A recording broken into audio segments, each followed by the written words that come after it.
Hello and welcome to the Underhive. We are back with some more How to Command the Death Guard. In this series, we're going to take a look at every aspect of the Death Guard, so whether you're looking to get more out of your army, or you're thinking of joining Nurgle's finest, then there's something here for you. In this episode, we're going to take a look at the non-Codex unit, the Contemptor Dreadnought. So of course, it is a Forge World model, not in the Codex itself, and as a result of that, it has been spared is perhaps the wrong word, but spared the benefit of the recent points buffs. So of course, given everything else has got that bit cheaper, the Contemptor is in an even more rough spot because it was already comparing not necessarily favourably with units in the Codex, but since they've been made cheaper, I would argue that it compares even less so. So let's dive in and take a look at how the Contemptor Dreadnought fares against some other options within the Codex. So the Contemptor Dreadnought is quite a widely used Forge World unit across many Chaos Space Marine armies. Of course, it comes with potent melee and ranged options. It is fairly tanky. Of course, it's a Dreadnought, so it reduces damage by 1. There's a lot to like about the model. However, some of the things you're paying for in the Contemptor Dreadnought are things that you would otherwise get from models in the Death Guard Codex by default. Main things being 5-up Invulns, all your demon engines have that, and they're a very similar point cost, and -1 damage, virtually your whole army has that. So paying for that in a Forge World model to bring into the list, it really needs to be doing a lot extra to outweigh the fact that you're spending those extra points for an ability that your Codex has anyway. One of the most obvious comparisons for a Contemptor Dreadnought is a Hellbrute, because of course that is another form of Chaos Dreadnought. Now, I'm not going to run through the full profiles here. This is more of a comparison as opposed to a deep dive on the Contemptor itself. The Hellbrute wouldn't come with a comparable weapon by default, in my opinion, so you would have to upgrade it to get a comparison for how you would actually run a Contemptor Dreadnought. Typically, the multi-melter or the twin las cannon would be the option there. So I'm comparing it here with a Contemptor with the fist and las cannon versus a Hellbrute with the fist and las cannon. So the Contemptor there would come in at an additional 40 points plus an additional CP for Martial Legacy, with them being a relic essentially. So first and foremost, an additional 40 points. You need to be getting something pretty hefty for that, because that's another 8 Poxwalkers. You could bolster a squad up by taking a Hellbrute instead and having 18 Poxwalkers rather than 10. That is certainly a road I would consider. So for that additional 40 points, you're getting the same shooting profile in this comparison, though it is important to mention that the Contemptor can go with double ranged options with a more broad scope. It could take double las cannons or double melters. I would argue if you are going double shooting, most of the time it probably would be double las cannons, unless you wanted a bit of both, because if you are going double shooting, then it doesn't have any melee options. So with that being said, I don't think that's the way you would typically run a Contemptor in Death Guard. If you were, I think you would probably be going for one ranged, one melee option. But again, if you wanted to, you could go double shooting. I'm not going to make the comparison, but there is an argument to be made for the Plague Burst Crawler, which does pump out a similar amount of firepower for a cheaper cost, wouldn't cost you a CP, and would have plague weapons. But we're not going to get into that. So in terms of the shooting, largely the same between a Contemptor and a Hellbrute. In terms of the melee, you are getting an additional 2 strength on the fist, because it is strength times 2 and the Contemptor is an additional strength. So that would put it to strength 14 versus the strength 12 of the Hellbrute, which could be particularly relevant against large vehicles and monsters. Anything that is toughness 8 that's coming down to toughness 7, the Contemptor would wound on 2s, whereas a Hellbrute would only be wounded on 3s there. Neither of them have the option to have plague weapons, so they're not going to benefit from Arch Contaminator. That is a negative for the Contemptor versus some other choices, but it's not really fair to mark it down for that in a comparison with a Hellbrute that also doesn't have plague weapons. It does have one less attack than the Hellbrute, however, it has 2-inch extra movement, which could allow it to charge a turn sooner. So the one less attack, yes, that can be relevant, but it isn't always going to be, depending what you put it into. And making a charge in a turn where a Hellbrute wouldn't have been able to is a whole turn worth of attacking. So whilst that's not going to come up every game, I don't think you're losing out too much in terms of the melee profile there if we're just comparing fist to fist. Now you have got the option of upgrading to the Chainfist, which is going to give you the same strength, but an additional AP up to AP4, which can be particularly relevant against Armour of Contempt. The regular fist is going to put Marines on a 5-up, so they don't even need an Invuln for that. Whereas the Chainfist is going to put a Marine on a 6-up. Same goes with a Dreadnought or a Space Marine tank or anything like that. Again, it is strength +2, so against anything other than the new Chaos Landraider, it's going to be wounding them on 2s because of contagion. There aren't that many other toughness 9 things that will be in the meta, but of course, anything else toughness 9, same rule applies. The difference here is that the damage is not flat 3, it's 2d3. So on average, it is going to be more, but each time an attack is made against a vehicle, the damage characteristic is automatically a flat 6. So if you know you're coming up against vehicles or you're teching your list against vehicles, which isn't a bad shout at the minute, given Chaos Space Marines do look very strong, I feel like you probably will be running some amount of vehicles in most Black Legion lists, perhaps less in Emperor's Children, which are very strong. But Iron Hands will almost certainly run a Landraider now. They're toughness 9. Iron Warriors, not Iron Hands. They won't be running a Chaos Landraider. Getting the flat 6 damage on the Chainfist for an additional 5 points is very nice if you're getting it in there. But again, bearing in mind, it's 45 points more than the comparable Hellbrute. You could be running another small unit in there of Poxwalkers nearly. And again, having that sort of chaff unit to claim an objective, distract the opponent, force the opponent to play in a particular way, perhaps force the vehicles to shoot at those Poxwalkers rather than your Contemptor Dreadnought or Hellbrute, perhaps in that comparison, can be very, very valuable. So whilst, yes, on paper, a flat 6 damage weapon, very, very nice, it's situational and it is costing you the CP and the extra points there. So it's not for free. Now, the Contemptor does have a 5-up Invuln, which against the Hellbrute comparison is relevant because the Hellbrute doesn't have an Invuln, and that's one of the reasons I don't recommend running them in Death Guard, because they're just so much less durable than the rest of your army. That is not the case for the Contemptor. Now, one other thing between the Contemptor and the Hellbrute is you can run the twin Volkite on there, which the Hellbrute doesn't have a comparable weapon for.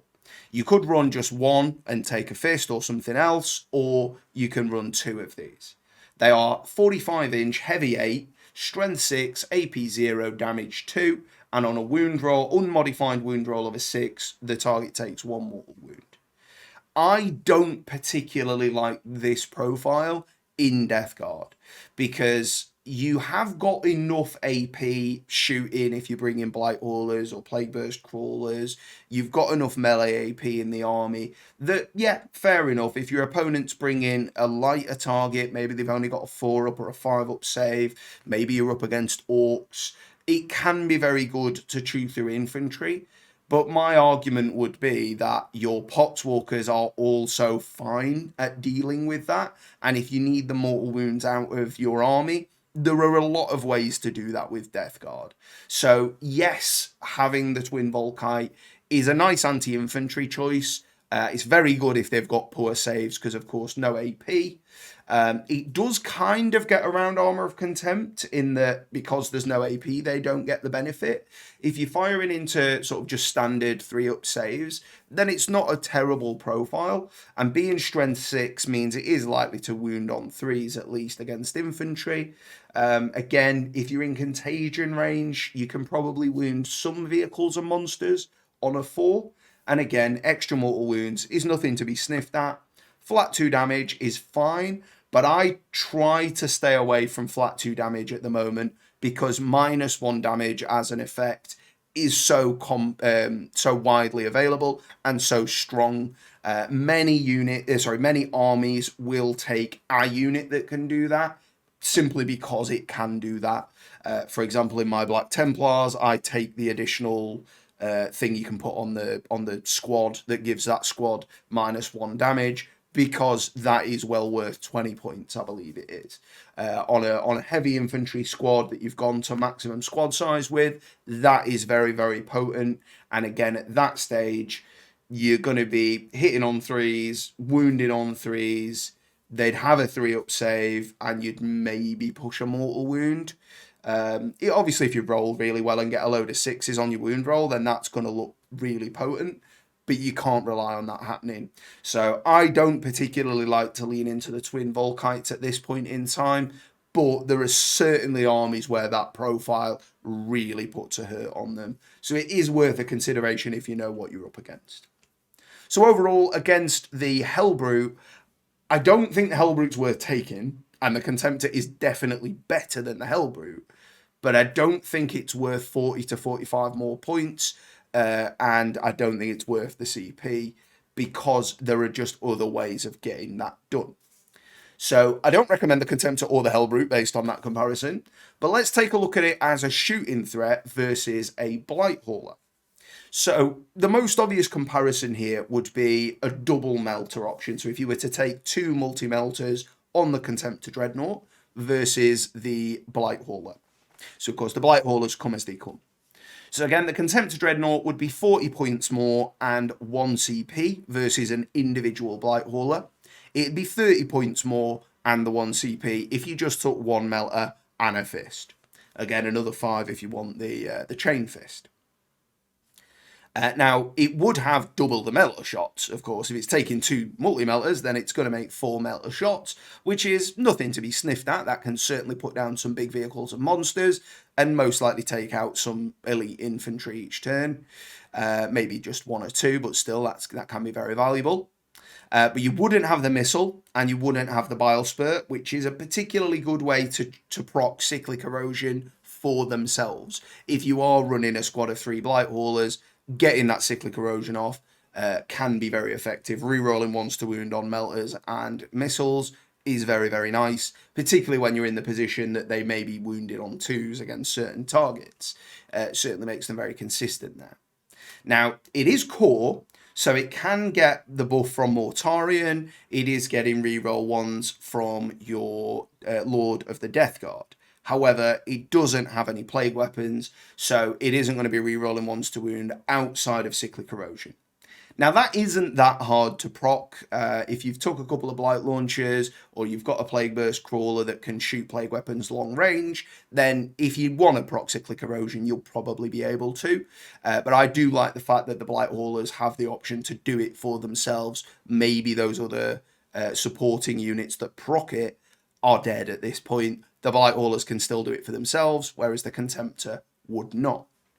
It isn't a demon engine though, so it's not going to get the benefit of relics and stratagems that allow demon engines to heal themselves, which I think is a particularly strong avenue to go down, and I don't think having the ability to do the core rerolls evens that out quite well enough. With the melee option, so it is only 30 points more if you take it with the melee option.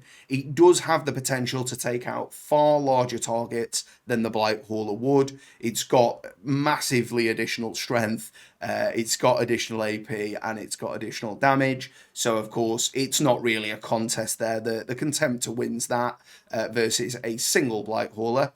However, The target you want to put your Blight Haulers into is infantry so that they can eat them up and heal themselves with a stratagem, and they have a nice profile against infantry, so you're not necessarily using them for the same reason. They do diverge at that stage. If they did have to go into something heavier, they may get a couple of wounds on it, but again, the argument would be that the Contemptor, it's probably only getting reroll ones. If you've got Mortarion, you're probably not looking to squeeze Contemptors in as well, given that they are just a more expensive choice generally. So you're probably comparing the ability to reroll ones with the ability to heal itself. The reroll ones is based on there being a Lord of the Death Guard nearby. The Blight Haulers healing themselves is simply based on them killing models in melee, which is a far easier condition to meet in a general game. Doesn't rely on your positioning in a particular way beyond moving towards the target. So for me, again, I think the fact that they cost the additional points, they cost the additional CP each, and the fact that Blight Haulers are just so great value for money, I couldn't pick a Contemptor over a Blight Hauler right now. Obviously, they go in a different slot, so you could run both if you want to. But I think the rest of the elite slot, you've got particularly durable Terminators with a bit of shooting option in the form of the Blight Lords, and again, particularly durable Terminators with more of a melee propensity in the form of the Death Shroud. So whichever way you wanted to go with it, yes, the Contemptor probably has better game against monsters and vehicles, particularly vehicles if you take the Chainfist, but your Death Shroud don't really struggle with that. Like we looked at in the past video, a big squad of Death Shroud can pump out an awful lot of damage. Anything other than a Knight, you don't even need the mortal wounds from the Biologus Putrefier. They will generally chew through it. And again, if there's -1 damage, something like the Death Shroud, do feel the penalty there, whereas the Contemptor perhaps not, being on either flat 3 or 2d3 damage, maybe even a flat 6, -1 damage there, not that big of a detriment. So I think really, if you know for a fact you're coming up against an army that's going to have a lot of -1 damage, maybe you'd run a Contemptor, with the idea being that you're trying to get it into melee, maybe take a Melter and a Fist or Chainfist. But the odds are you probably don't know that's the case every game. Most of the time, you're not going to know your opponent unless you only play your friends, in which case, yes, you can tech in against your friends and take a Contemptor if that answers the questions they're bringing, but I don't know how I feel about that. I personally wouldn't want to hard counter a friend because, if you keep beating them from hard countering them, they're probably not going to keep playing you. So I wouldn't recommend doing that terribly often. But if you've got the model, they are powerful. There is a reason to bring them. They do get work done. But I just think the fact that they've been passed over with all of the points decreases, just as we said at the beginning, it just puts them in such an unfavourable position compared to your other options that I just don't think you need to take them in Death Guard. I think we'll still see them in Thousand Suns. I think we'll probably still see them in the other Chaos factions, despite them having other vehicle choices now, particularly in the form of the Toughness 9 Landraider. But either way, I think they do still fill a niche. It's just not a niche that the Death Guard need filling. Well, let me know what you think. Are you planning to run a Contemptor? I'm certainly not saying you're wrong for doing it if you are. I'm sure you've got your reasons, but I'd love to hear what they are. Otherwise, thank you so much for everybody that's got involved. Numbers have been going up again. I really, really do appreciate that. So thank you. Whether you want to leave a sub, a like, a comment, you know it helps me out. You know how YouTube works. But I really appreciate you taking the time to do that. So thank you very much. Otherwise, thanks so much for watching. And I'll see you next time in the Underhive.